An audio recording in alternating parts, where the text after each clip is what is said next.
I'm recording. So what a crazy day we had today with the FOMC.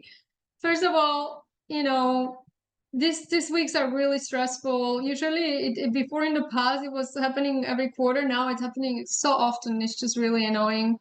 But what can we do? We have to trade around it. Sometimes it's better to take smaller positions when you trade. If you don't want to do it, if you feel like it's too risky for you, you don't have to trade at all. I do trade sometimes, and sometimes I get stopped out. The most frustrating thing I think was CLSK. The reason why it rallied today was because in the morning, JP Morgan basically upgraded the Riot, which is a miner. So everything else reacted to it, and then of course we had the JPOW and the market went well. So do you guys just type 1 if you see my my trading view well, please? And then we go to charts. Okay, perfect. You can see my trading view. All right. If you have any questions, you can type them here. I will go over them and we can start with the charts. Perfect. So SPY, guys, we were moving in a channel, then we were chopping for a couple of weeks. This whole month was a chop. You can see it on the chart. And now we broke to all-time high today. So let's see how it goes. Oh, sad. Yeah, it was an awful day yesterday. I got stopped out as well. The reason why I didn't get stopped out of the SOXL was because, as I posted in the morning, the semiconductors specifically were selling off way too much yesterday in the morning. And when you see this price action happening, that there is too much sell-off in the pre-market. Usually around 11 a.m., you have reversals because Europe is closing, right? So remember this, like around 2 o'clock and then 2 p.m. after, sorry, 11 a.m. and 2 p.m., you see huge reversals. So usually when the stock of certain sector is selling off really badly in the morning and pre-market, you will have a big a reversal. And we saw it on NVDA yesterday, right? So I posted it in the chat. I was kind of expecting that price action, and you see we exactly had that happening. NVIDIA totally trapped a lot of people, which is sad, but it is what it is. So we'll see how we continue. We are in all-time high on SPY. SPY keeps going. I think tomorrow will be also rocket day, and hopefully, we might be taking another leg up, guys. Nothing is set in the stone. Trade the price action. QQQ, we dipped below the trend line. It looked pretty ugly there a couple of times, even yesterday. It looked pretty ugly, and we were on a support that was a gap from here on those levels. So it held really well. Well, we are not in all-time high. We are still kind of in a chop on QQQ, but we are above the trend line, which is important. It's a nice sign that we are going back up. IWM, same situation. We dipped a little bit to the 50 moving average, and now boom, rally. Again, nothing is set in the stone. Remember, we are grinding in all-time highs. It's a really difficult time to trade because you're kind of thinking, oh my gosh, we are already too high. What should I do? So please take it easy. Yeah, exactly. We're gonna gap up tomorrow, and Fridays are like that oftentimes, right? We have an ugly dip on Thursday, and then usually Thursday afternoon till into Friday. It's been this kind of a theme. Of course, it's not always, but it was a very recurring theme in the market. So anyways, oh, sorry, tomorrow is Thursday. Okay, so Thursday, Friday. But Friday, I think we're gonna rally until the end of the week. That's kind of my estimate. So let's look at the individual stock, guys. Amazon again. Amazon is doing nothing. It's really annoying. Look how long it's been chopping, and Amazon likes to do that.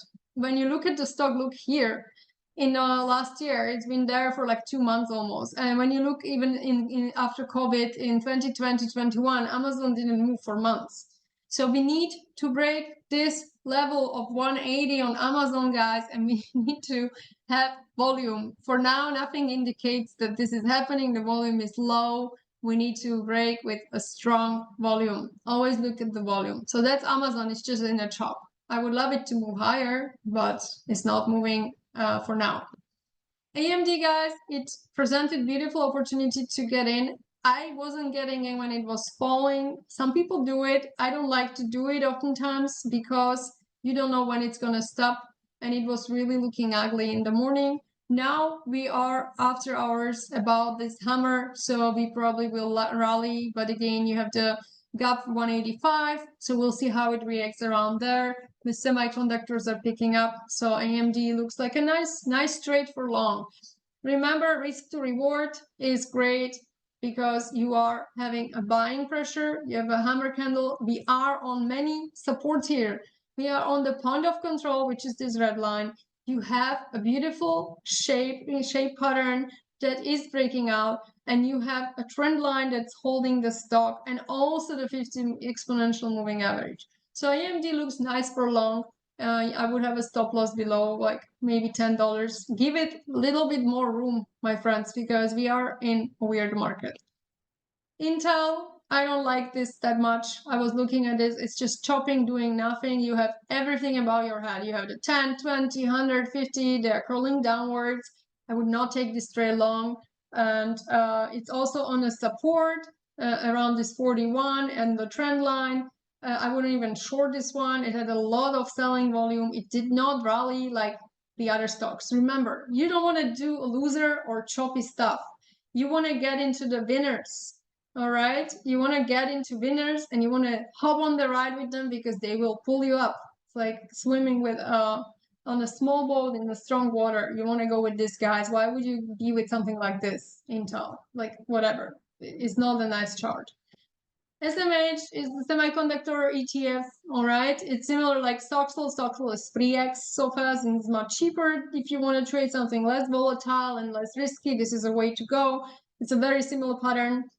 All right, it's breaking out of this beautiful wedge and it retested a 20 exponential moving average. So we are right on a nice zone of supply, but it's breaking out there, and in the after hours it's even above. So wow, these things are rallying. So yeah, that's the strength, guys. When you see that we were picking up after the Powell speech and you saw that everything is stabilized, go with the winners, go with Meta.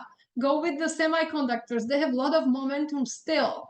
You don't want to be allocating your money into stuff that doesn't move. It's a waste of your money and time, right? You want to go with the winners, the strong guys.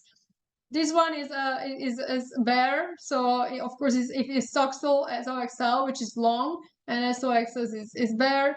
You can short this, but if you like shorting, if it's your fetish, maybe do it, because if this is going to go up, that's going to go against. So I am in SOXL still. Why I didn't get stopped out, and sometimes, guys, you need to use your intuition. Follow your stop losses.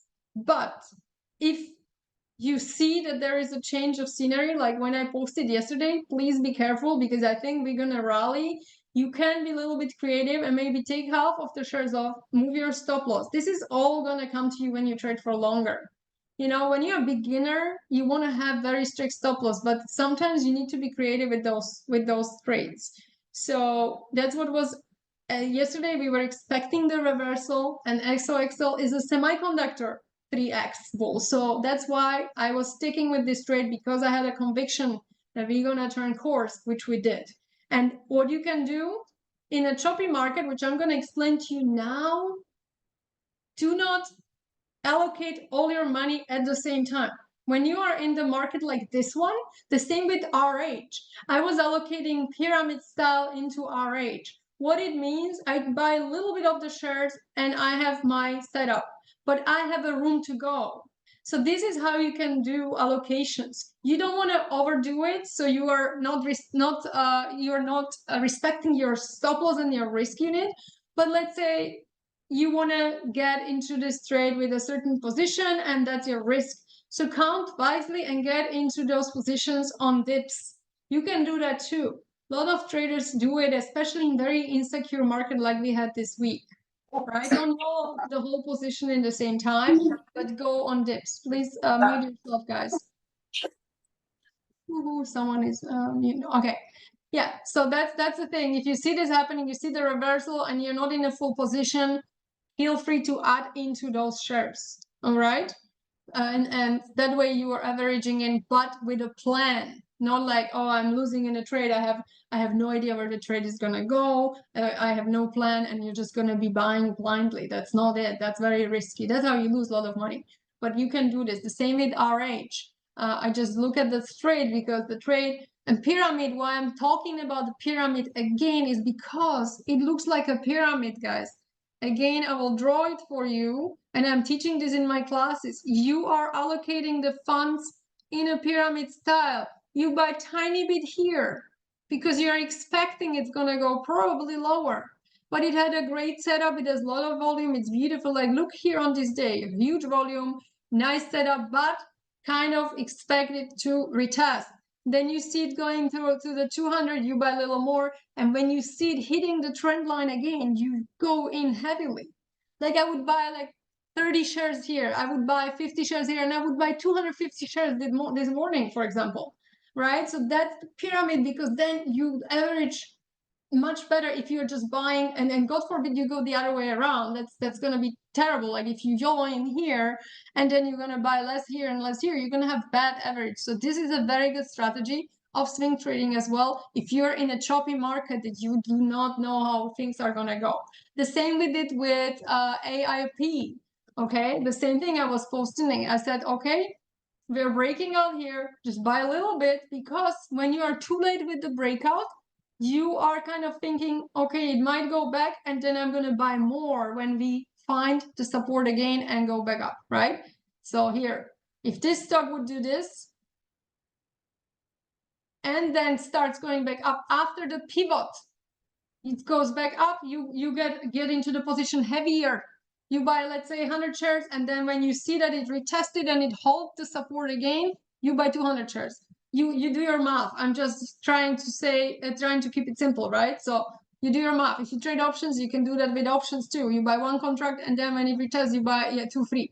All right, but if it breaks below, you are out of all, right? You have your stop losses. When you do breakouts, you want to have stop loss below, okay? So this is the pyramid. This is how you can trade this kind of market, because we are not in a trending market. We were in a chop, and you can decide to not trade at all, but you can trade very gently. All right. So this is very important thing, my friends. Angita, I'm trading only equities, and when I do options, I'm selling options when I want to allocate money into stocks that I researched, and I don't care if I get if I get assigned. I sell puts, and I'm selling call, which I'm going to talk about soon as well. All right. So this is a strategy for chop, okay, if you want to trade. NVDA, guys, let me zoom in. NVDA looks great, but look, it's also is stuck in this kind of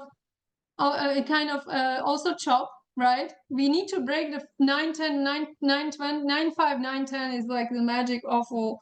Yeah, options moving much faster. That's why I'm not trading them. For me, look, whatever works for your personality. If you love trading options, you enjoy the ride, you want it to move. And again, I trade leaps, I buy leaps. They're moving slowly. It depends. You can, yeah, of course, it is, as I said, it depends on everyone. You don't even have to trade these stocks. You can trade SOXL, for example, or you can trade. Also, if you have these expensive stocks like NVDA moved $50 yesterday from that reversal at 11 a.m. that was announced. I was posting, so if you would just buy 3 shares of NVDA, you could make on that quick reversal $150. You know what I mean? So it depends on what you like to trade. If you want to trade options, trade options. If you want with these huge stocks, when they move, guys, like even RH, you can buy 2 shares, and then you buy 5 shares, and then you buy 10 shares, for example, right? Just know how much money you want to put in together before you're buying. I knew how much I want to spend on RH before I was getting into those trades. And I knew how much I want to lose max. All right, my risk unit is $3,000, and I would not want to lose more. So count the math. It's not complicated math to do. Okay, so that's pretty much how I do things. And options, I don't trade the weeklies at all, because for me, or dailies, it's moving too fast. I get anxiety. I get into tilt, and then my brain doesn't work rationally, but I'm overwhelmed and I lose money. I can't do it. But look, everyone is different. So you trade your personality and what you like. All right. So again, go back to NVIDIA. NVIDIA, guys, it's amazing stock to trade on daily, even day trade it. It's been rolling now in after hours as well, like all semiconductors. But we are in this magic 905, 910. I hate that level. It's been there stuck. We had little 2 days ago, and was it Monday? It was a little trappy. I'm sure people like got into long, and then it sold off, and people lost a lot of money. All right, because it's scary. It's a huge stock. It moves 30, 40, $50. You know, if you get into too many shares, you're losing insane money. So careful with those expensive stocks. And if we get above on strong volume, which volume is pretty same all the time, we want to see volume that's higher, right? You want to see the volume increasing, like you see here. Before you had the volume increasing, right? Check here, for example. You want to see it. Just now it's not nothing. It's limbo. So be careful with those. It might be a fake out. Okay, Rick. I don't know this stock, but when I looked at the daily and on a longer, it is breaking out of the trend. All right. And the trend line, the downward trend line, so it's breaking out, but you have some sort of a zone here that I do the line around 630, and then you have the 200 moving average. So if you want to be getting in now, I wouldn't, because you have point of control and you have the 200, risk to reward is not that great there. So I would wait. Maybe ideally you want it to retest back closer to the trend line and take it there for long, like it's, if you come, you know, if it gets a little bit lower. But even better if it gets above those levels, you know, you want to get an, and then ideally gets, you see here, this volume gap here, that is great to trade. If the stock starts picking up in volume and starts picking up around here, 200 is very powerful. It's going to probably retest back down. So ideally the plan on this stock, if I would be trading it, I wait for it to break on strong volume, do something like this, and then bang, you trade it long, and you will be sitting in for longer until like $8. All right. So that's kind of like a plan on this stock if I would be trading it. You can do whatever you like. This is CARR. I also looked at this. Looks like a pretty nice formation there. What is worrying me in this stock is, again, the volume. You know, it has an indecision candle today on a rally like this at the end, and the volume is down. So you might expect it to go back down. Okay, we'll see. But if it starts picking up, indecision candle, if you see the volume is picking up and it goes back up, then you can expect it to go to the 60-50. All right, pay attention to this and see how tomorrow develops on this stock. You want to take the breakouts with strong volume. All right.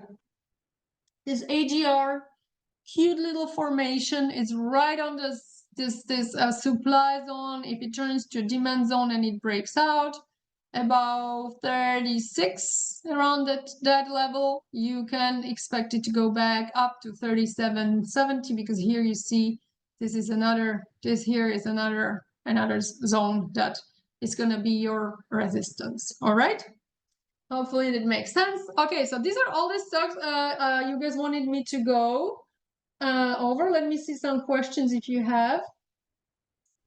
Yeah, PLTR, CLSK. PLTR, yeah, we said, I don't know, I had PLTR, we didn't thankfully get stopped out, because PLTR yesterday, Annika got to, let me see, I think it was 22.92. So my stop was 22.90. It literally leaked so close, it was crazy. But thankfully we are in still in this it looks nice. Now it's gonna get to the zone 24.90. Hopefully it's gonna make it through tomorrow. It closed about a 10 EMA. I would love it to pick up in volume a little bit. I don't like this volume here. It's not really that great. So that's my only concern with PLTR, but you know, we'll see. It might just chop there and sit there for a while again, and then the next step would be 27 again. Right, and CLSK, that was unfortunate. We got stopped out yesterday, sadly. Today it just was awful. But it happens, guys. This is part of trading. You know, sometimes I get stopped out on 2-3 trades in a day, and I just want to like shoot someone. But you know what? We are here for this for a long run, and this will be happening. It's happening to everyone. You can trade for 20, 30 years and be a really good trader. And the days like this will come anyway. So don't beat yourself up, please. It happens. And now, what questions do you guys have for me? David Moll, yeah, you know, if the volume is not that great on PLTR, we are on point of control. So if it's a short-term trade, honestly, Yeah, 23. Annika, one thing with the stop loss is be careful with the round numbers. All right, be careful with that because the round numbers are where everyone else is going to have the stop loss. So I'm trying to make them funky. So when I usually post like around 16, maybe do 15.90. That I learned. Yeah, because everyone is lazy and people just say, 23 stop loss, boom. It's the round numbers. So you want to kind of play with it or do something ridiculous like 22.87. You know what I mean? Yeah, I will look at TSM. And it's the volume on index. Well, volume is everything. If you have slow volume breakouts, that is also not if you have low volume breakout, they most likely will retest ugly. So look, we have increased volume today on SPY, which is good. But we had big volume on the sell-off, but also what is good on SPY, always pay attention to it. When we are selling off like this or we are pulling back, the volume was going down, and that's a good sign. You want to see that when you're in uptrend, right? When you are in uptrend and you have pullback like this, all right, to the moving averages, the volume is slowing down. That is a very good sign in uptrend. If you would see the volume going higher, that would be very scary because then it means it would be speeding up the sell-off or the pullback. So here the volume increased today, which is nice. Again, we're in all-time highs, guys. We can just trade, and I'm not really buying much stuff besides my dividend portfolios right now for longer term. I am not. Are there any others you're going long? So David, we have a lot of stuff opened. I don't want to go on more. Today I did the UNIT trade in the morning. I got immediately stopped out with a small loss because when I'm playing the breakouts, sometimes I have a stop limit order in place, which I don't suggest to do, but I do it sometimes because I'm so busy with all the posting and Discord and all of that that I just do not have time to look at a million things. So I got in around 292 and my stop was like literally $3 right below. I got wicked out, but I'm back in, was all posting. So this is my trade. It looks amazing. I like UNIT. It had, look, yesterday it had this huge dip that trapped people. A lot of stops were in, but the buyers took over and you had this beautiful, huge wick. That means that people were buying and it today broke out finally. First time broke out here, second time here. This is the third breakout. I'm in this stock. This is a longer term swing. I will be updating the price and I will be updating, of course, like all the trades, how I'm managing this one. But for now, my stop is at 189, you know, about $11 I got in back around 292. That was my level. So yes, hopefully it's gonna work. The current trades, let's look. The shorter, I have this one here, but it's like a longer shorter. So we have the SOXL still because of, again, like the semiconductors, there was the expectation there. Mara is just my longer term thing. I keep adding on dips. We have Square that longer term. So PLTR is in the group. I just discussed that. ANET. RH, I took partials. Okay, because why? Again, guys, it hit the 200 moving average. So I took partials and I moved to stop loss. So this one, I will see how it goes. It really immediately sold off. You see it. It blasted through the 200 and it went back down. So when you see a huge move like this today, over 4% on stock like this, you want to take partials, right? Because it was a huge move. But still, it doesn't look bad. You know, hopefully it's going to go higher. We'll see. If not, I will be out with the rest of the shares. And then we opened Dell today. I was talking about it. Please check the charts and the data. I did a huge post on that.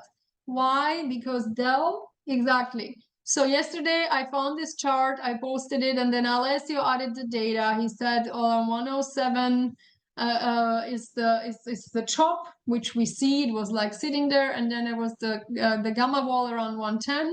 Again, guys, none of this is perfect. Remember, the gamma wall, the technical, what I do, it's always an area of interest. Please, when I say approximate price, like even the moving average, it doesn't mean it's exact. Nothing in trading is exact. It's a level of interest. You have to pay attention. You're paying attention in this one.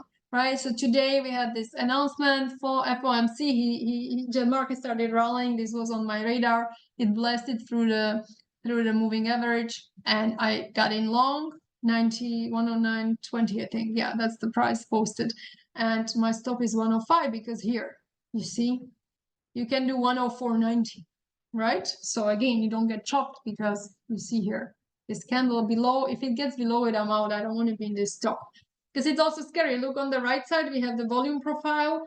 If it gets below the 105 here, it might as well just fly down to 94. Okay, so be careful with those because these volume gaps, they go really, really fast. You can get trapped. So that's pretty much it. Square, I'm in Square, but I didn't post Square. It's just like my little speculative crypto trade. Square is always like Bitcoin, guys. If Bitcoin rallies, Square rallies. It's really annoying with the stock. They just got heavily involved in crypto 2-3 years ago, and since then it just trades like crypto stock. So anyways, TSM.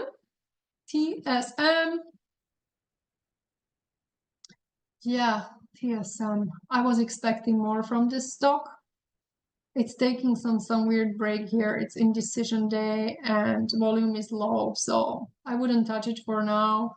I would want to see on TSM a proper nice big green candle breakout that would go at least about 138. It's breaking on in after hours actually. Here you see 138 and 98. Okay, so the breakouts is happening in after hours. Yeah, you want to get about this zone here, 138, 140, and then you can fly high. So check tomorrow. You see, it's okay. It's moving in after hours. 140 would be probably nice. After that, it could fly much higher. So check tomorrow. But looks nice. It's a standard wedge breakout. Let's look at the covered calls. Someone really wanted to have the covered calls. If you guys are interested, I'm going to talk a little bit about it. If you're interested, if not, I understand it's not for everyone, so you don't have to listen. It's okay. I'm going to talk about it because people wanted me to talk about it. So I am selling covered calls very often. All right. When you hold 100 shares of any stock, you can sell covered calls, but you get good premiums for high beta stocks. High beta stocks are volatile stocks. If you try to sell covered calls on dividend stocks that are low beta, which means they are below 1 to the benchmark beta, you get no premiums, right? If you're talking about Tesla, NVDA, anything that has higher beta, so the benchmark is usually SPY, and the benchmark is 1 beta. So if you look and you Google and you say what's the beta of NVIDIA, you will find the beta. So NVIDIA's I think was 244, right? If you look at Coca-Cola, it's 0.60. So when the SPY moves $1, Coca-Cola moves 60 cents, and Tesla will move $2.44. Okay, so that's how you count the beta. So higher premiums are on the beta stocks. Higher beta stocks, I usually go at least 3-4 weeks out. But where you sell the covered calls, my friends, I usually think this way. If I own the shares and now I've been up on those shares, you must be up on those shares. If you're not up on them, then you're risking that your strike blasts through and you're going to have to sell them with loss. Okay. So let's look at an example. All right. Mara. Okay. So let's say you got into Mara about $19 or $20. All right. Mara flew like crazy, and you have this kind of exhaustion volume and exhaustion gap on this day, and you're flying up and you are breaking above the resistance from here. That's when you want to sell covered calls, and you want to sell them much higher or a little bit higher. And I'm choosing strikes that are delta 30 or less. What it means, delta is dollar value, so it's going to tell you how much the contract is going to move for each $1 the stock is moving. But it's also a probability of that the stock gets there by that certain time. So if you see delta 30 or 0.3, okay, delta 30, that means there is 30% chance that the stock will get there by that time to that strike that you choose. All right, so I usually do, if I want to get rid of the shares, you can also do delta 50 and say, you know what, I made a ton of money. let me get out of these shares by Friday, or you can do shorter term. It depends on what you want to do with the shares.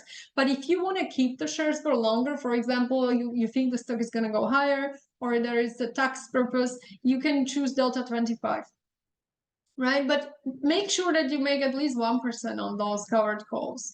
What does it mean? If you're locking in $16,000, you want to make at least $160 on that contract.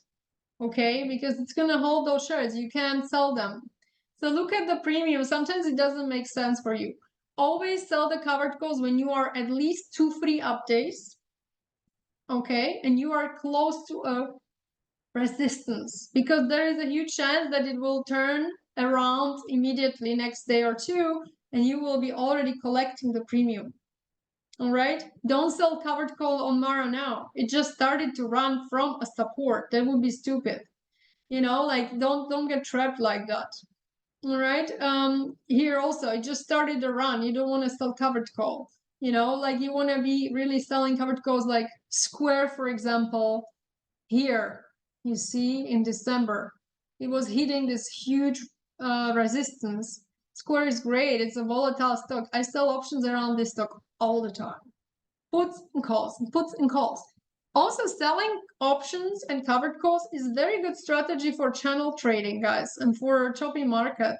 It's actually really fun, because look at Square, what it was doing for so long. Look how long we are stuck in this awful channel, since May 22. So every time it gets to the top channel, sell calls like 90 or 100. It gets down here, you can sell 50 puts. Gets up, you can sell the calls. Gets down, you can sell the puts. Gets up, you sell the calls. Boom, here you might get assigned. Okay, well, if you get assigned, then you're going to own the shares, and then you wait and you sell, you know. So you can always play with it. The puts are more risky, because you will get the shares assigned you have to pay for. But with the calls on top of the channels, guys, it's really fun strategy. The downside is that if you have the stock blowing through the channel and picks up on speed, you will have to sell the shares. That's your biggest risk. But if you are in those shares and you're up, you will make money on the shares, plus you will make money on the premium. Try to choose Delta 25 or Max 30. There is a 30% chance you will get called away. You have to sell the shares. All right? Yes, shares in MU, Amazon, Exxon. Okay. So I'm not a financial advisor to tell you what you really do with those, but quite frankly, MU had great earnings, so it probably will be gap and go if you don't gap and crop tomorrow. I actually have here interest in entry, but it blew through over after hours, so I will probably miss this one. So this was my place where I wanted to enter. So I don't know. I would probably wait, because look where you are. You know, you can wait and give it 1 or 2 days of crazy rally, and then you can try to sell calls, you know. You can also take some partials if it's a shorter trade. If you're holding MU for long term and it's something you believe in the company, you own it, then it's a different story than if you just want to get rid of the shares and it was a swing trade. So that's always very important for me to know, because I don't know your plan. You know, Malcolm is asking if you can ask that everyone sees. If you ask the message, please, because if you are just ask me directly, nobody's gonna see what I'm referring to. All right. So again, you know, Amazon, the same thing. Amazon, it's great to sell covered calls, but one thing, remember, if Amazon starts breaking out from this, you might be called away quickly. So wait on Amazon. You want to see more like movement to sell the calls. Like, look, here would be great to sell the call. 1, 2, 3 green days, okay? Here would be great after a huge gap like this, some days of rally. Because now Amazon really might break above and you're going to lose the share. So give it like a huge, big green candle, strong day, a lot of volume, 2, 3 days in a row, and then you're selling covered calls, okay? Exxon. Wow, it's beautiful. I have this one in my dividend portfolio. Yes, you are on a resistance here, look. Tuck. Exxon. Seems like the level around here. 113. So yeah, soon you could probably be selling covered calls, and I would be selling them on 30 delta. Check the option chain, maybe 115 or 120. You will see what you get. I don't think it's a high beta stock. So what is the beta of Exxon?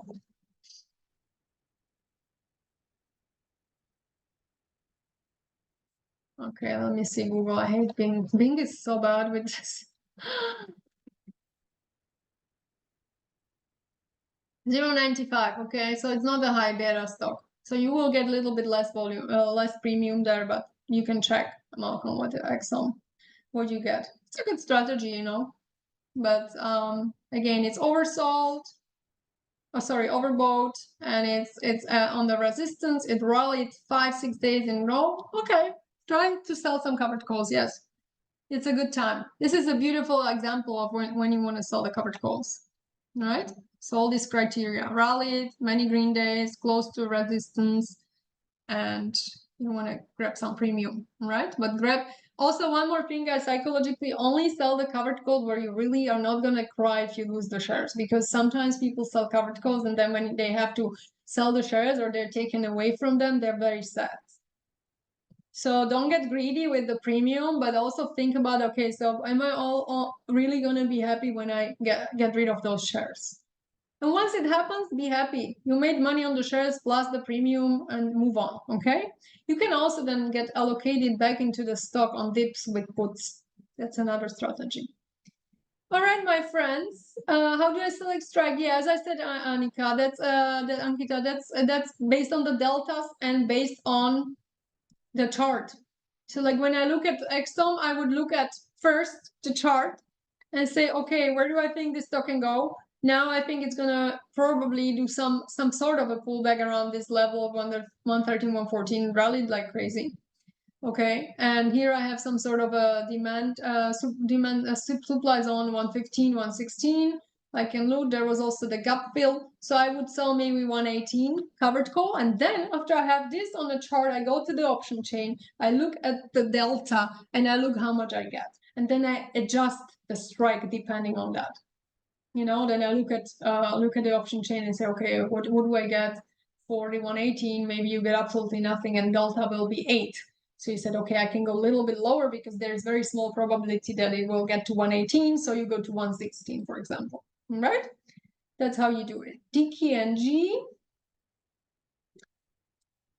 Someone wants to see DKNG. Woohoo! Nice breakout on this one. Nice volume, nice breakout, wonderful. Nice double bottom here as well on this smaller. Yeah, it looks nice. It looks nice. It is 3 days. You have this huge breakout. You were asking me, Danis, for the covered calls or the chart, just to see the chart. What is your question about DKNG, please? Clarify for me. So I know what to answer, because I wouldn't be selling covered calls on this quite yet. You have option call expiring. What's your strike?